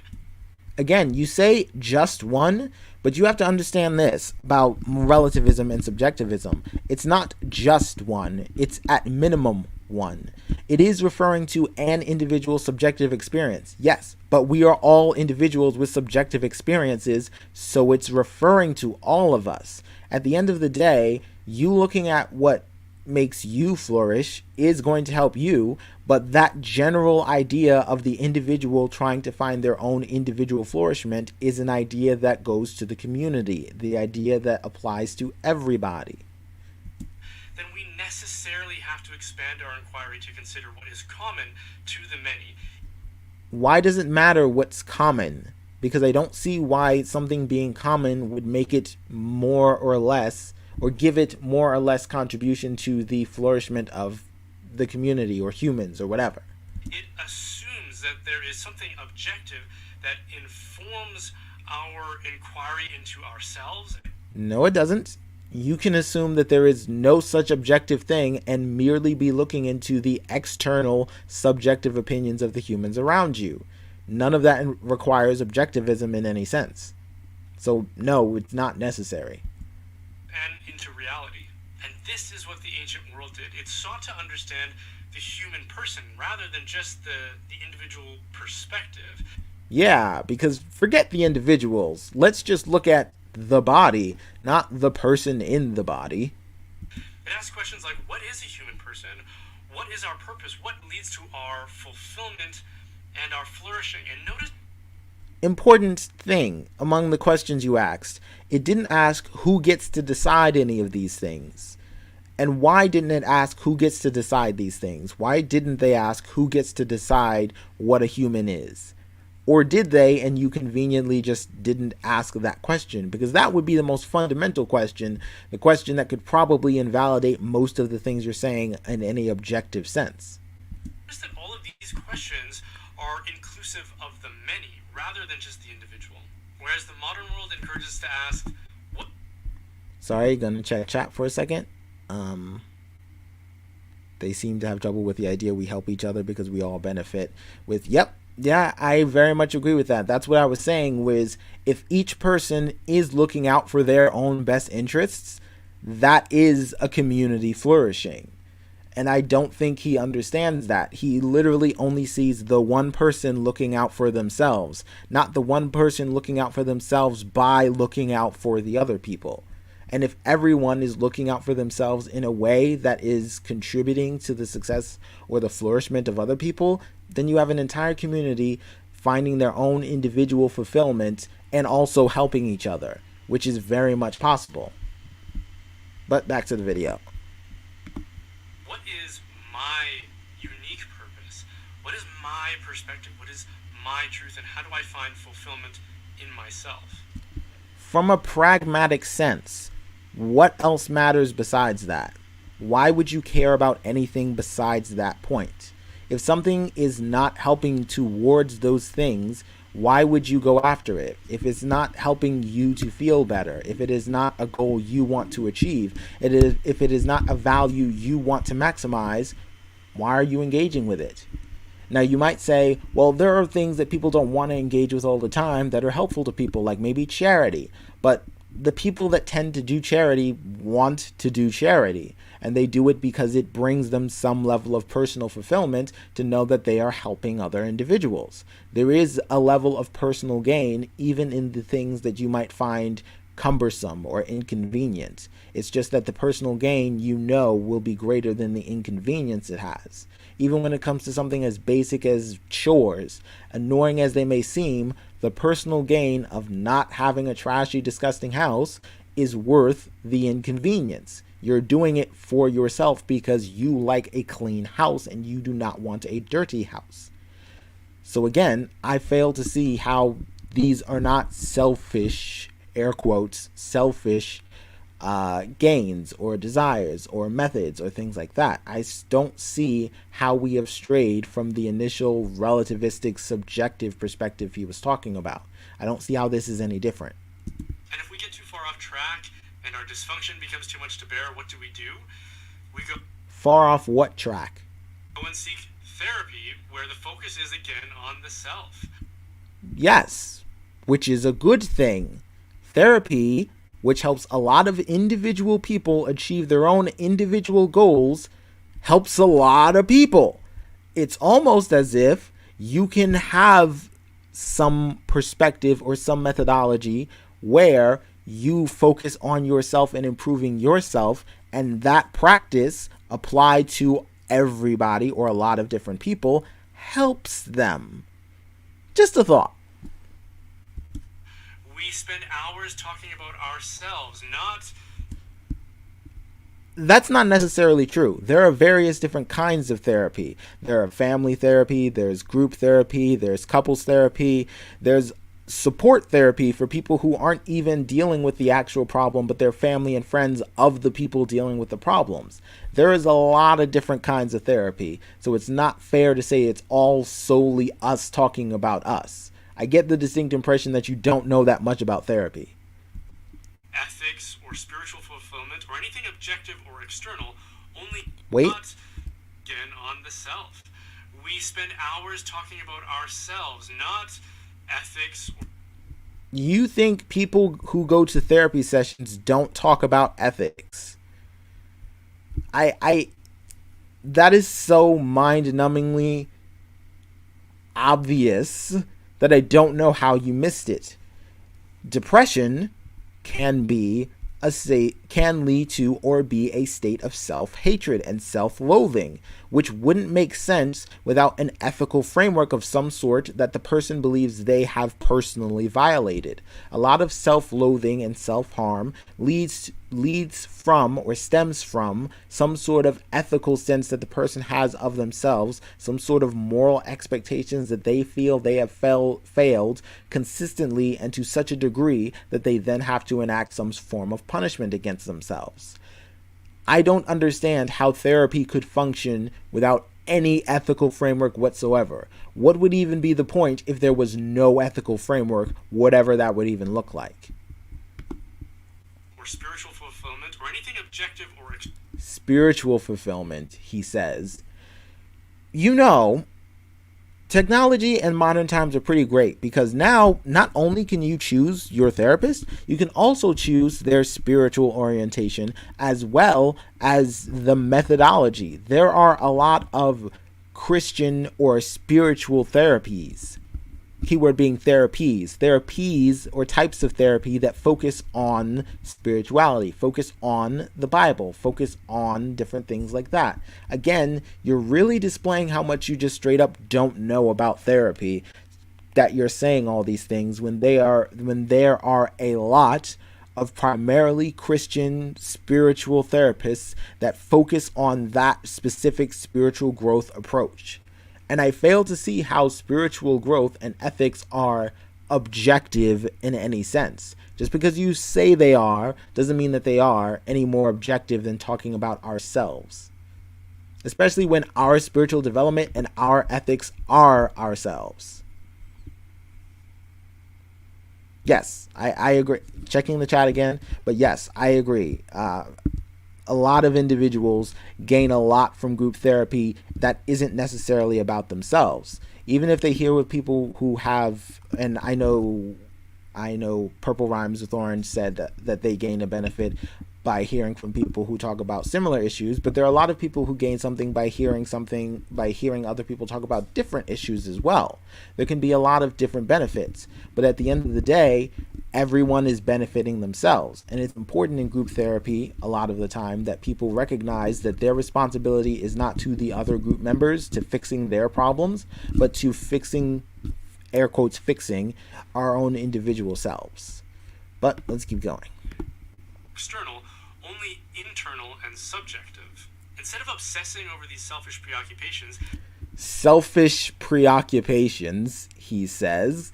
Again, that sounds like, I'm trying not to harp too much on the therapy thing, but you sound like you're blindly dismissing therapy and its benefits on the grounds of it focuses on the self, so it's selfish, and that's a bad thing. The ancients tried to diagnose what the human person is and what prescriptions are necessary for its happiness. Yes, but who gets to make that diagnosis? And why are we accepting their word over anyone else's? Again, there's still an inherent subjective nature to this that you're not willing to admit. Who gets to decide what a human being is and what the thing is that's going to fix them is, if they need to be fixed at all? Because this will help establish moral principles that apply to all of us in our shared humanity. Whether or not the moral principles apply to all of us doesn't matter, because moral principles are not like laws. Laws are enforced. Whether or not you agree with them, they are enforced, and they necessarily entail consequences relatively immediate that you will have to deal with. Moral ethics and laws don't function that way. They're nothing more than mild suggestions. Whether or not they apply to everyone doesn't really matter, because people can just ignore them and make up their own moral code and go with that. And that seems to be true regardless of whether morality is objective or not. Regardless of whether it applies to everyone or not, people can accept it or reject it. If it doesn't apply to everyone, people can accept it or reject it. If it does apply to everyone, people can accept it or reject it with relatively no consequence for that acceptance or rejection. And in that inquiry, they notice some aspects of our humanity that are worth paying attention to. One of which According is to our you, passions, of which a focal point is the concept of eros. Eros describes our passions or our desires for what can be acquired from another person. This is where we get the term erotic from. Although the term doesn't merely mean sexual desire, that does fall under that category. Okay. And one of the first things that they noticed about our passions is that they are inconsistent and incoherent. Are they? All of them? All of the human passions are incoherent. Just every single one of them. I don't know who you're referencing specifically, because you couldn't be bothered to cite which specific philosophical ancient person, because Eros is highly debated and has a lot of different interpretations than the one you're giving. So that is not necessarily the universal interpretation of Eros. I don't even know which interpretation of Eros that is that you're going with, that says human passions are always inconsistent. And if they're not always inconsistent, then you should at least talk about how sometimes they're inconsistent and sometimes they're not. But that's not what you said. You just said they're always inconsistent. Today I might desire sweet. Tomorrow I might desire salty. Today I might desire fitness and physical activity. Yes, however, it is worth noting that they're not as inconsistent as you might think. People's favorite foods don't tend to change in the same fashion that you do. You're implying any change over any period of time as inconsistent, and that's not how inconsistencies function. Just because you do different things, or you like different things at different times, or you want different things at different times, doesn't mean you're inconsistent or your passions are inconsistent. You can learn, you can grow, you can develop as a person, you can change your mind. And that doesn't mean you're being inconsistent. As you, the person actually doing this video, have said as you became a Christian, was that you being inconsistent? Was that your desires being inconsistent? And then you became Catholic, which is different, I guess. And is that you being inconsistent? Because one moment you became a Christian and the next moment you became a Catholic. Now do you see how ridiculous that sounds? If you can be consistent in becoming a Christian and then becoming a Catholic, why can't a person be consistent in liking one thing one day and liking something else a different day? Because there was a point at which you didn't like Catholicism and then you did, and that doesn't make you less consistent. Or rather, perhaps I'm getting ahead of myself. What is your definition of consistency? Because it seems like that would be very important to share with the rest of the class right about now. I desire lethargy and Netflix. And that's a bad thing because reasons. Again, that's not inconsistent. If you spend all day working at a gym and your muscles are sore, so the next day you don't want to do that, you want to have a little bit of a reprieve and watch Netflix, how is that inconsistent? Unless someone does the same thing over and over until the end of time and beyond, they're basically inconsistent, is how you frame the discussion. And that seems like a useless definition of inconsistent. Today I might want to be adventurous, whereas tomorrow I might want to settle down. And these are bad things? Because you're saying them like they're bad things. You're saying inconsistent. You're describing inconsistency as like these are things to be avoided. But the way you're describing inconsistencies not only sounds consistent with the way people react, it sounds desirable. Why would you want to do the same thing every day, forever and ever? Today, I might desire my wife, whereas tomorrow I might desire my neighbor's wife. Again, so what? And what about the people who don't do that? Because unless you think every human being's desires fluctuate as wildly as you think, then you have to acknowledge the exceptions to the rule. There are some people who only desire their wives and don't desire anyone else's wife. Some people don't even notice anyone else has a wife besides their own. And I see no various reason to imply that. Some people just don't want wives at all. But all of these exceptions to the rule are not things that you seem to be willing to consider. You seem to point out the inconsistencies, but ignore the consistencies. And if a person simply gives in to every wind of passion, they will find themselves to be the embodiment of incoherency. Again, giving in to every wind of passion, as you describe it, is not the same thing as wanting what's best for oneself individually. So, I might want two things that are in contradiction with each other. In that sense, I can't have them both. I might want to be healthy, but also want to live off ice cream for the rest of my life. I cannot do both of those things at the same time, especially considering if I have some sort of dietary problem, which some people do, like they're lactose intolerant or whatever. So in that instance, I have to make a decision between my two desires. Which do I want more? And at the end of the day, someone might choose to be healthy and go with that. And even though they still want ice cream, as well as wanting to be healthy, they want one of those things more.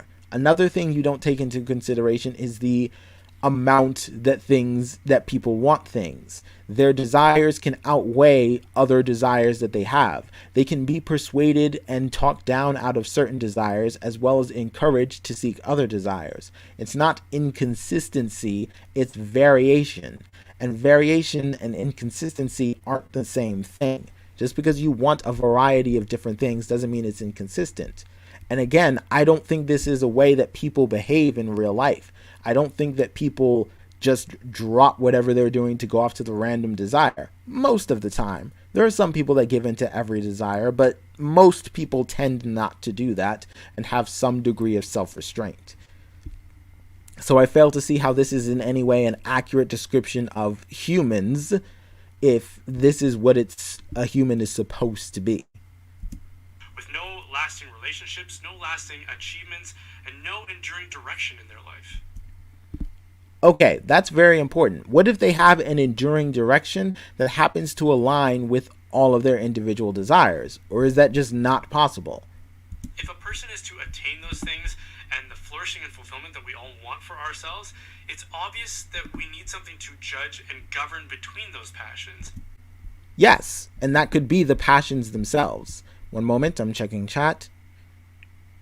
I do agree with the opinion that morals are subjective, and I did outline why, because morals are words mostly, and words are created by subjective humans. We decide what the morals are and what each word means, and then we decide if we agree with each other. There's no objective aspect to it, there's no objective obligation to it.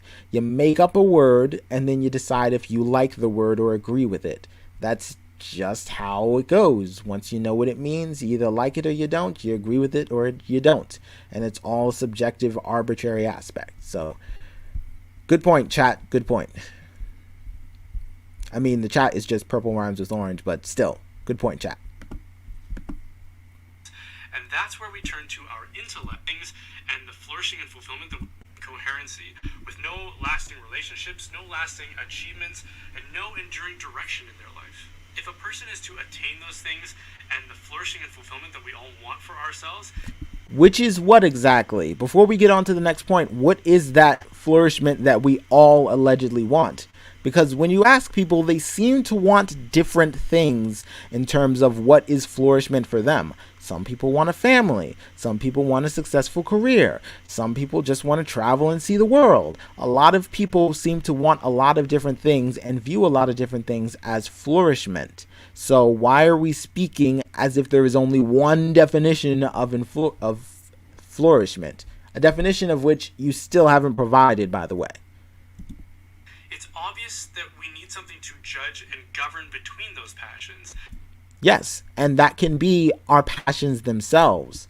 To govern between two contradictory passions, you have to weigh which one you want more. And the one you want more tends to lean out. If you want to commit a crime, but you also don't want to go to jail, your desire to not want to go to jail will outweigh your desire to commit the crime. Or your desire to commit the crime will outweigh your desire not to go to jail. These desires can contradict each other, and when they do, we pick between the desires. There doesn't seem to be an objective aspect. We seem to just go with what we want more. And I don't see what the problem is with that. And even if I did see what the problem was with that, that wouldn't make it not the truth. The truth can sometimes be, in our subjective opinions, problematic. And that's where we turn to our intellect and will. Our intellect tells us what is right. What do you mean by right? Because that doesn't have a meaning in the context that you presented it. To clarify, in the context of this conversation, why do I care about doing what is right? You haven't provided a benefit to it. You haven't said why it's something I should do. Why should I even care?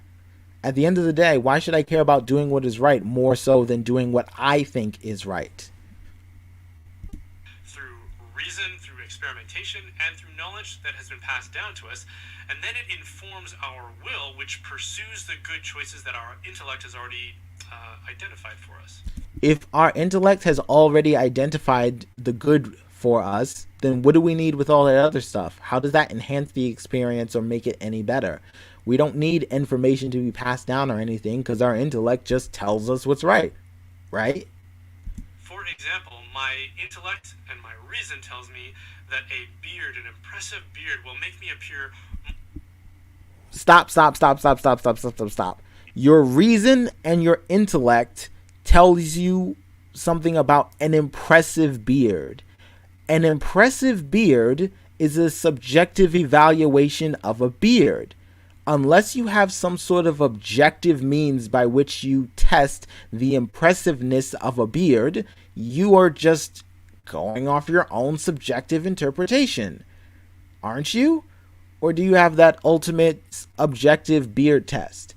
And even if you did, even if you had that objective beard test, why would you care? Why would you care to adhere to this objective beard test when your subjective feelings tell you, man, that's a really impressive beard? But this test says it's not impressive, so I'm going to think whatever that test says instead of what I actually think, because that's intellect and reason. More fierce and intimidating, that a beard, an impressive beard, will make me appear more fierce and intimidating to my adversaries. That is also a subjective opinion that depends on your adversaries.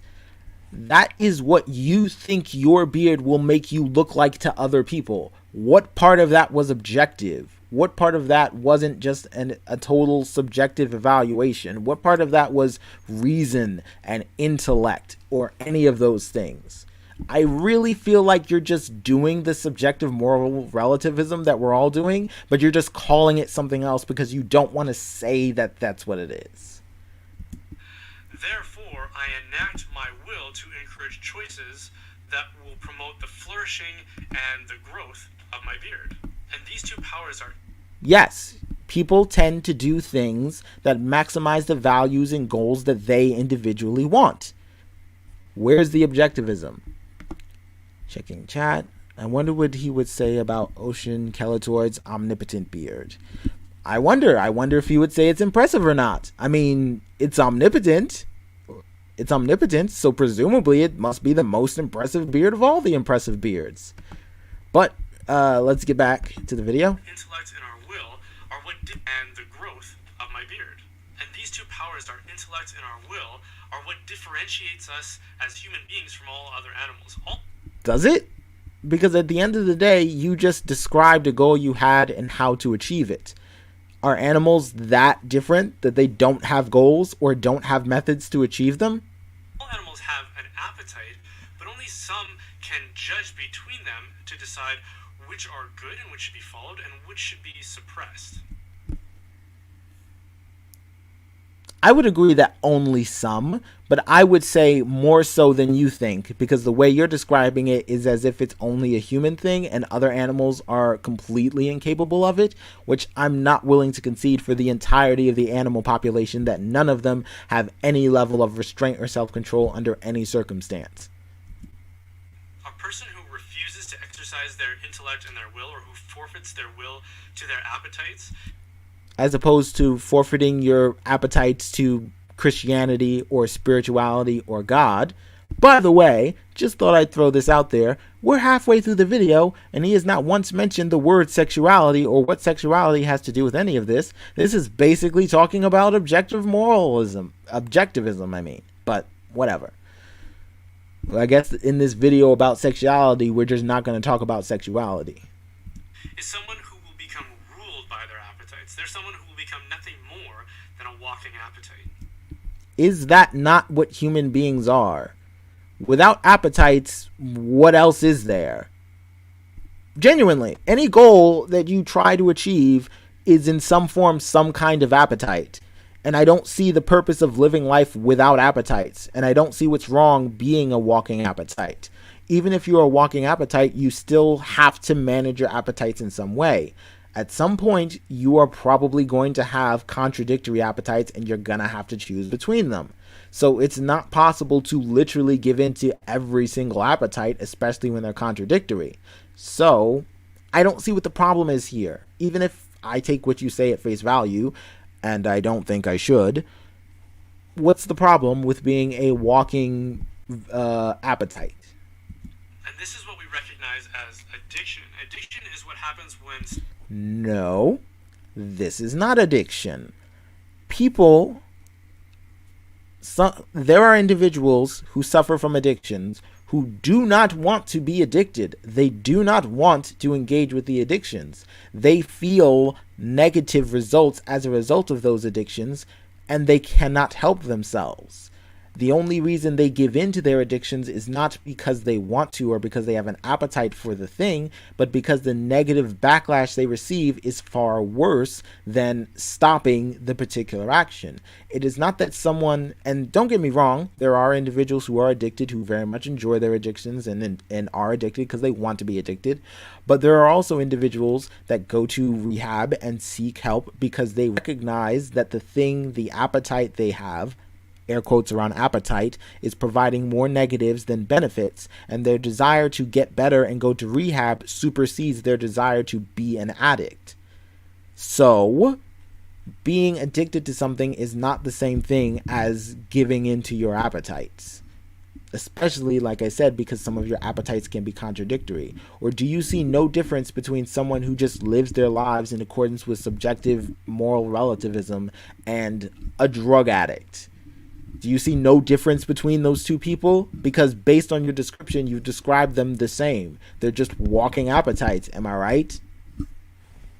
Someone fails to govern their passions such that their intellect and their will are dominated by their appetite. That appetite becomes the singular focus of their life so that everything else is diminished by it. Which is exactly your relationship to God, right? Isn't that the singular focus of your life? And isn't everything else by comparison to God and Jesus diminished and not as good? How are you any different than what you are describing? Their relationships, their abilities, their money, resources, and time all become subservient to that appetite. And in your case, that appetite would be God and Jesus. Am I incorrect? And thankfully, even in the modern age, we recognize that we ought to govern our passions to some degree. Like with nutrition, we recognize that there are good patterns and habits of nutrition. Yes, and we want those good patterns of nutrition, right? We want those things. Recognizing good does you no good if you don't want it. But if you want it, then you can choose between your wants, right? Checking chat because I rambled for a little bit.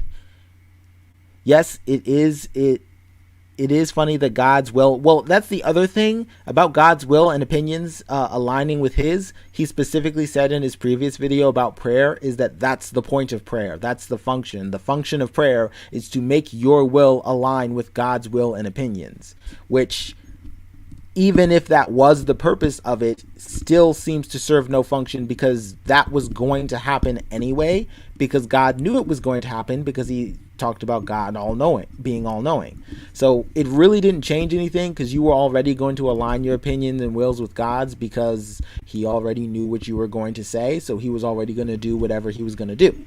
Anyway, yes, it's funny, but it's also not because he does it, he changes his will on purpose to be like God's. It's not even ultra convenient for him. It's a deliberate I'm trying to be like God thing. Yes, and all animals have the goal of finding food and surviving the day.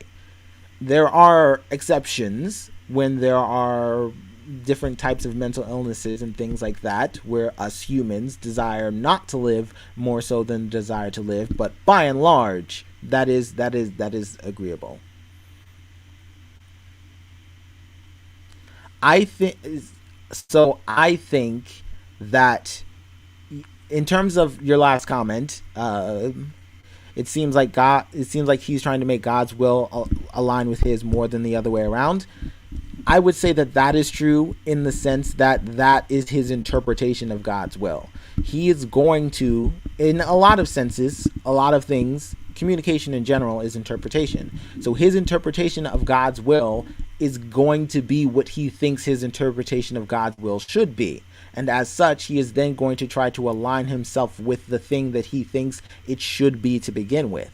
So he's starting with his interpretation, which is his alignment, and then trying to align with the will of God, which he has interpreted to be basically similar to his own.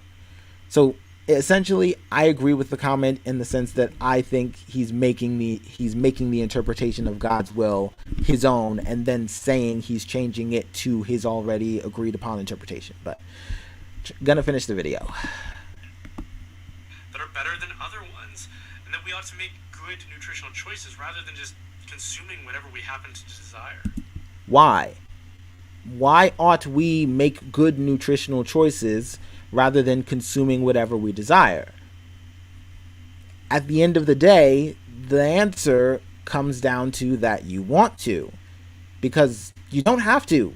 You can just die, but your desire to live will probably override that and probably make you seek that. But even then, have you never watched My 500-Pound Life or shows similar to that where people do the exact opposite of what you described and literally eat whatever they want whenever they want with absolutely no regard to the health benefits?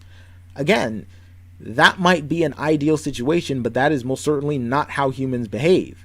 And at the end of the day, we should be discussing the reality of the situation and what is rather than what you think ought to be. Reason doesn't dictate which you want more. It might help you understand which is healthier, but that does you no good if you don't desire or have an appetite to be healthy. We recognize that some days we may just want to stay home and be lazy and watch Netflix, but that we ought to focus on our studies or go to work. Why ought we do those things? Because those things will help us achieve different appetites that we want. Again, not seeing the moral objectivism here. Our intellect tells us what is right. You still haven't described what right is, and even if our intellect did that, that has no pragmatic utility unless we want to do what is right. And if we want to do what is right, we are following our desire, our want, more than we are following what is right. We are not doing what is right because it is right. We are doing what is right because we want to do what is right. And then encourages our will to make the right choices. But first, make the right choices. The choices that we want to make.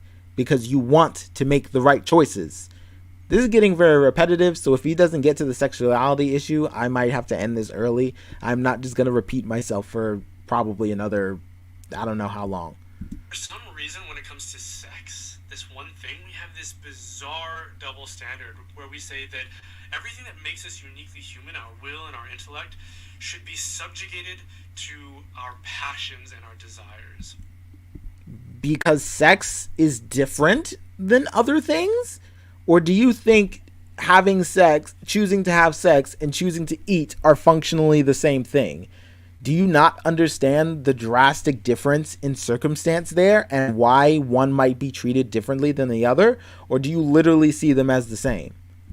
They say that whatever we desire sexually is right and should be followed. No, that is not true. They say whatever we desire sexually that is consensual and does not hurt anyone against their will should be followed and desired. There are still limitations on our desires. Rape, for example, would be a description of a sexual appetite that is discouraged. And no one is saying, well, hey, if that's what you want to do you, fam. No, they are not going to engage with that. We still generally, most of us, have rules and boundaries even with our sexual appetites. So I don't know why you think we don't, and I don't know why you think everyone treats sex as this free reign game where everyone just does whatever they want and whoever they want with no restrictions. Try to govern that or to avoid certain behaviors, that would be prudish or Puritan. Not that that would be prudish or Puritan, but in my opinion, that would be oppressive. Because in my opinion, freedom matters more. At the end of the day, when we are discussing the matter of sexuality outside of the realm of hurting someone else against their will, that is oppressive because that is effectively freedom that you're mitigating. It's kind of like free speech. In and of itself, it doesn't physically hurt anybody, and most of the time should not have any boundaries or limitations. However, it's still considered abusive if you go off on your spouse because they did something minute and minor. Despite the fact that you have the free speech to say that, that does not mean that it's not a bad thing. In the same way that you can have lots of different freedoms, but you're still terrible if you're a map. And if you don't know what a map is, bless you, sweet child. Bless you. Look at like sex ed curriculums, for example. I gotta check chat before we go to sex ed. Okay. Sex ed curriculums, here we go. Never talk about governing our sexual appetite. They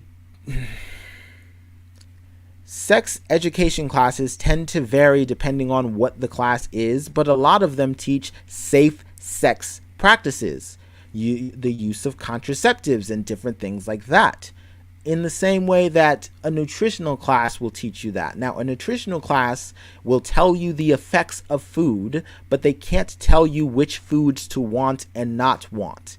In the same way that a sex education class can't tell you what to want and not want sexually speaking. The only limitations that these classes give you are hurting other people, basically. And even if the individual teacher themselves gives you some sort of moral code that they think you should follow, the point of education is to give the person the information and let them make their own decisions. If you give them the information and make their decisions for them, how is that not oppressive? How is that not taking away their freedom? And how then is freedom good?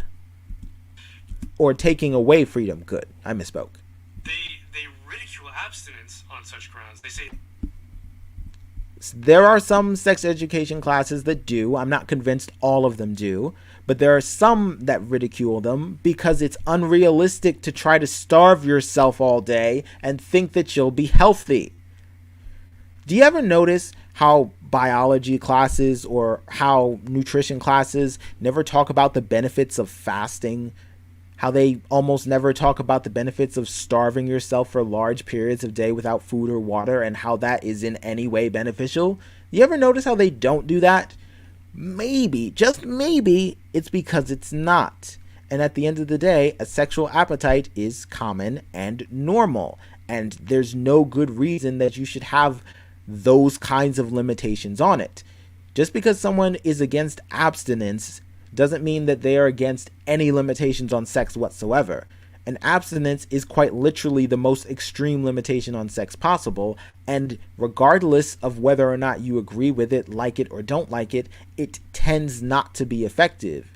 And most people who try abstinence usually, well, no, I don't want to say that. I don't know that. I don't know that for a fact, so I'm not going to say it. I repeal that. I repeal it. Anyway, I'll keep going. It just doesn't work. But all there are instances in which abstinence does not work, and it merely masks a problem that later exposes itself. And that is the point, to avoid that situation. It is the same thing as I can do that because alcohol in moderation is fine. It is the same thing as someone who has become an alcoholic and you want them to find some sort of cure for that addiction or alcoholism. So you say, just stop drinking. Just stop. Just cold turkey, hard stop. And just stop. Just don't be an alcoholic anymore. Just make the decision not to drink and then everything will be fine. That is nice and all, and that's a noble goal and all that, but it's not very realistic. It is not likely to get you to the desired goal of managing your drinks better. This is why smokers have things like have vape pens or have patches or have nicotine gum or different things like that that help them transition instead of just hard stop, because that is more effective than just hard stopping smoking.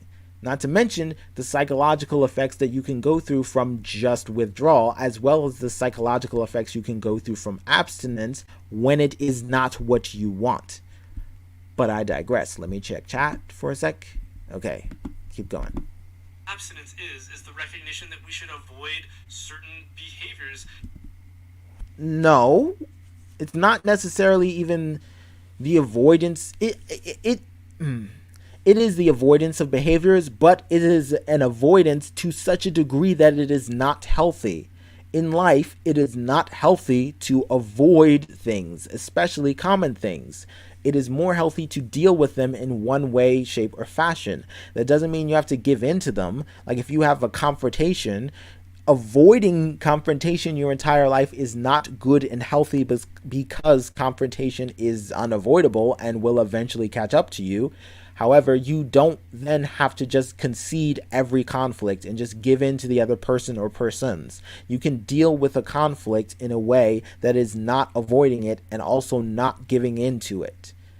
Why can't we do that with sex? And how do you know we aren't doing that with sex? And we recognize this necessity in all other aspects of life. We recognize this necessity to avoid things that are extremely common, because I don't think that we do.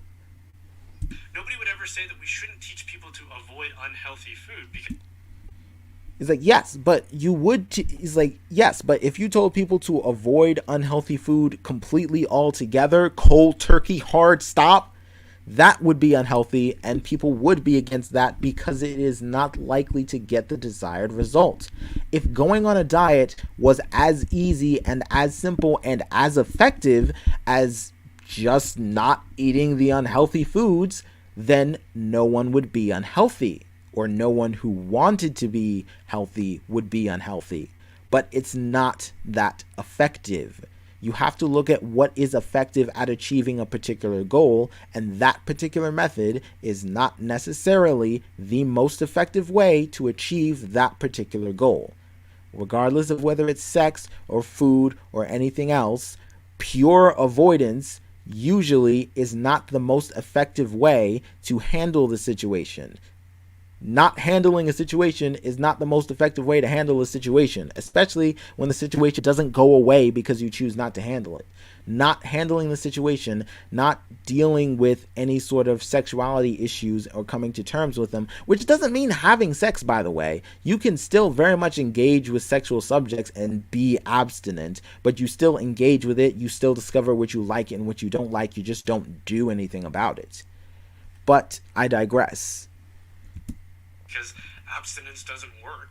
Not only are It's like, yes, but you still aren't missing the point of it not working. Like, you're not saying it does work. You're not proving that it does work. You're just saying, look at all this other stuff that we avoid. Let's avoid this too, because avoidance is good. Telling someone that they should avoid. So, for example, in general, people are recommended to avoid unhealthy foods, but at the same time, they're not stressed to do so in the same way that abstinence is stressed. Your doctor encouraging you to cut back on sweets is not the same thing as your doctor telling you to never have anything sugary ever again.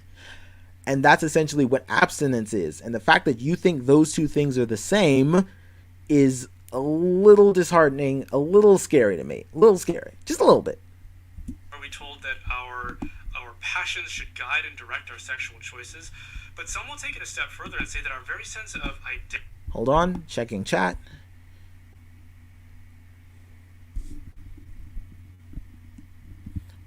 The areas in the U.S. that push sex ed in schools have highest rate of teen pregnancy. That's very interesting. I'll have to look that up later.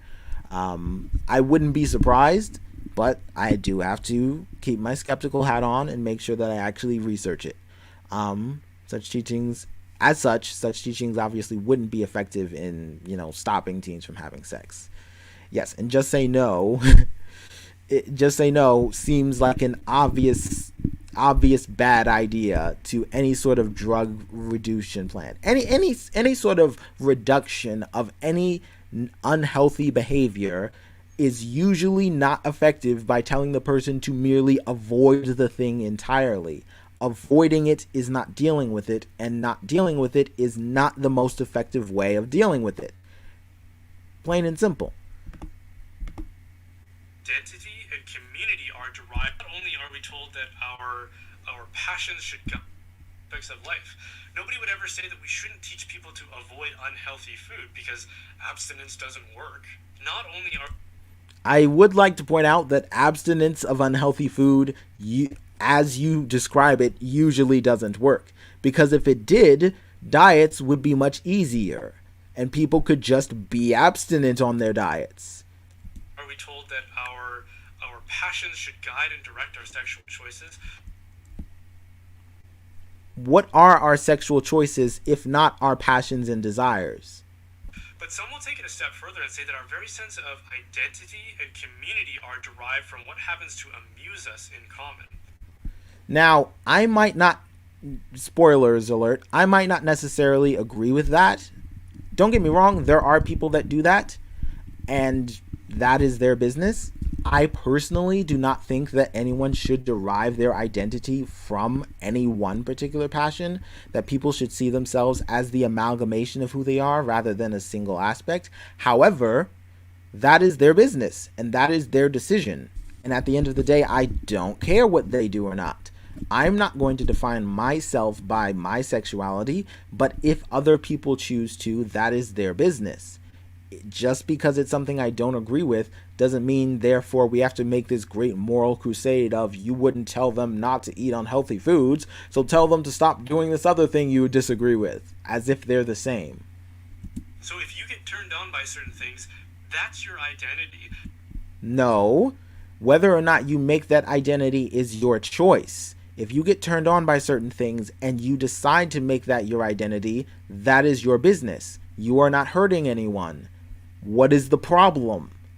At the end of the day, you're making a stink out of essentially nothing. No one is being hurt.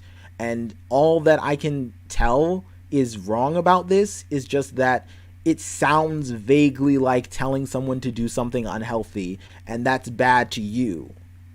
And I should care because reasons. Again, perhaps I'm misinterpreting the message here, but that essentially seems like what the message is. I don't like it, change it. And the people who similarly get turned on by those things, that's your community. If you decide to make that your community, what's wrong with that? So be sure to vote accordingly. No one said that you have to vote accordingly, or have you never met a gay Republican? But our sense of identity and community should show a greater, expanded appreciation of what it means to be a human being. Yes, but this is where I go back to the point that I was talking about before when I said who gets to decide that. If individuals decide for themselves what it means to be a human being is to be defined by your sexuality, and that's what they do, and that gives them flourishment, why are we stopping them? Which is to include our passions, our intellect, and our will. Also, I'd like to point out that this also strictly isn't true. We do not allow or approve of everyone who makes an identity out of being turned on by things. This is why MAPS and rapists are so shunned and shamed in America and other developed countries. It's not as if any sexual desire you can think of, it's not like you have rapists at the Pride Parade. It's not like you have MAPS being at the Pride Parade, even though they try to. We still have very reasonable limitations on sexuality and sexual desires. You just seem to be mad that it's not abstinence. You don't acknowledge the fact that we rightfully condemn sexual desires that hurt other people, but you also don't want to, just leave people alone because that's bad. No, it has to be abstinence. Has to be, because that's the only alternative you've provided. So, abstinence or nothing, basically.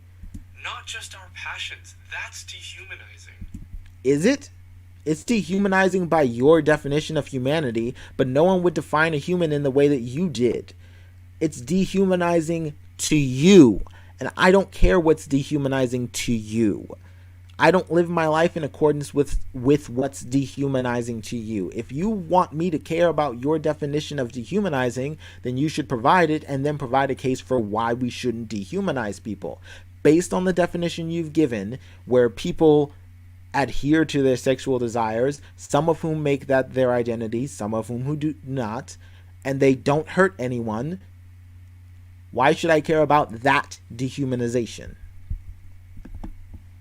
So if you can appreciate that as we explore these questions about what contributes to human flourishing, we should look at that from the vantage point of humanity. Just a second, wanted to check chat again. Yes, I'm glad I wasn't the only one that heard that. The limitations are only having sex with those who give a fully informed consent. Yes, it was like, yes, essentially. But we still have limitations, like the way he's acting and the way he's speaking as if there are no limitations. You don't want abstinence, so you just want everyone out there. And you don't want abstinence, so everyone's making it their identity. No, some people are doing it and they're rightfully condemned. Those who make it their identity involving either beings that cannot consent or hurting beings that do not consent. Either way, we still have limitations around that. And even you could argue some things that are demonstrably hurtful to you are things that we would stop. But putting that aside, there are limitations. And you can have limitations without having abstinence, and he's not made a case for why we should go for abstinence. We have very good reason to not go with abstinence and very good reason to go with some reasonable limitation. Yet for some reason, in lieu of a reasonable middle ground, he just wants to go with abstinence. Because abstinence, he didn't prove abstinence works, by the way. He acknowledged that it didn't work, or at least he said it didn't work. He didn't prove it worked. He just said, well, do you want us to just eat chocolate and candy for the rest of our lives? If that's not a false dichotomy, I don't know what is. What is the human person rather than just the subjective individual? Why do I care what the human person is objectively? This is another thing of subjectivism that you kind of haven't gotten around. You can present your fancy definitions and you can present your fancy terms of what it is to be a human, and it's dehumanizing and things like that, but you then have to make the case for why we shouldn't do those things. It's not enough to just say you have to look at the whole spectrum of humanity instead of your own individual spectrum of humanity. Because you can say that, but that does not in fact mean that I should just because you said that I should. And even if you were correct that I should, why should I care? Again, at the end of the day, if it was objectively morally the case that you should hurt the nearest person around you at midnight every night, would you do it? Because I don't think you would. I think you would go with your subjective passions and appetite to not hurt people regardless of what your humanity actually was. Or perhaps I'm wrong, and if that was your humanity, you just give in to your humanity because that's intellect, I guess. And as we do so, we discover that one of the things that is shared between us is our passions. But if we hold up our passions as the guide for our behavior, then we know that we will fall prey to incoherent paths and addiction. Yes, which are not things that you suffer from as a Christian at all. You are by no means addicted to the concept of God and Jesus and Christianity and spirituality. Not at all. You are completely not addicted to those things at all. And you are not at all inconsistent in any way, despite the fact that you do not provide definitions for terms that you use, and some of those definitions seem deliberately contradictory with each other, like God knowing what's going to happen, but you should also tell him anyway so that he can change your mind, even though he was going to do that already. I'm just saying, if we're going to start with where are the inconsistencies, I think you should start there. So we must recognize, therefore, that we have to govern our passions with our reason. Again, reason doesn't do you much good without passion, because at the end of the day, why bother reasoning if you have no reason to reason? If you have no passion whatsoever, reason serves no functional purpose to you because you have no functional purpose or desired purpose. And will. And from that, we should understand that our sexual choices should also fall under that jurisdiction of reason and will, and not merely just the desires that pull us in incoherent directions. Basically, you're saying that people shouldn't engage with their sexuality. You've not made the case that sexuality is a choice. You've made the case that sexual choices are choices, which is redundant and tautological, and even then, I might not fully agree with that, given the circumstances. I still don't understand what the problem is with making your sexual choices based on your passions and consent. And if consent or if lack of consent is one of your passions, then you ought to have a passion to seek help over the passion to engage with that passion. Again, it's a competition of passions, because if you take passion and desire out of it, it has no meaning to you.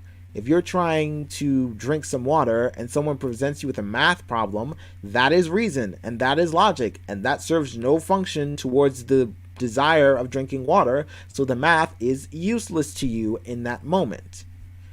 Without a desire for it, it has no purpose. Or in other words, we shouldn't forfeit our choices to the whim of our passions, lest we. What else could our choices be led by, be motivated by, be determined by? If not your passions, then what? And if any reason you give is in some way a passion, your passion to follow that particular reason will supersede your other passions. I really don't see how you can get away with this thing you call a problem, which is subjectivism. You subjectively think everything you said in this video and haven't presented any objective grounds.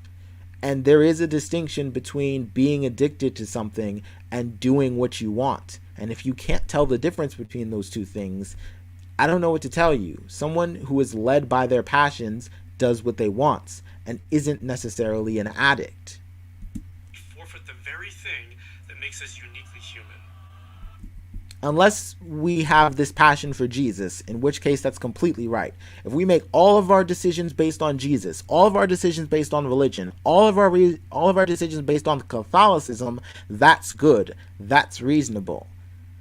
I strongly doubt that you would apply this standard to your belief in God, Christianity, Catholicism, or any of those things. And I think you only extend it to sexuality, or at least thus far, you've only extended it to it.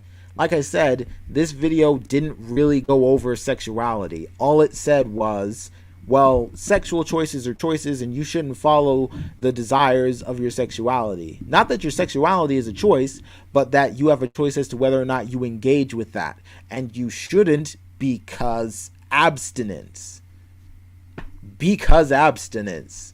He didn't even say until marriage. He didn't even describe a permissible circumstance under which it was acceptable to make a sexual choice, just abstinence or you're basically an addict. Those are the only two options. Well, that was a fun thing that I did. I'm right around my 2 hour mark.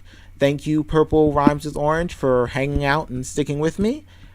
It has certainly been an interesting experience. Like I said before, I'm trying not to be too repetitive, but this guy is just a wealth of stream content, and there's just so much to break down from all of the different things he says.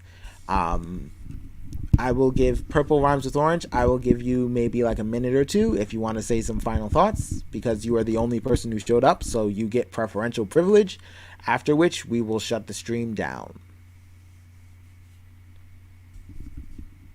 And while we're waiting for that, instead of dealing with an awkward silence, we will just go over basically everything that he said and how I think, in my opinion, he is far more inconsistent than he thinks most humans are.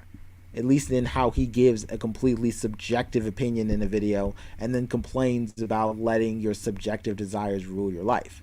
Unless your subjective desire is, to follow your religion. Like Purple Rhymes with Orange said.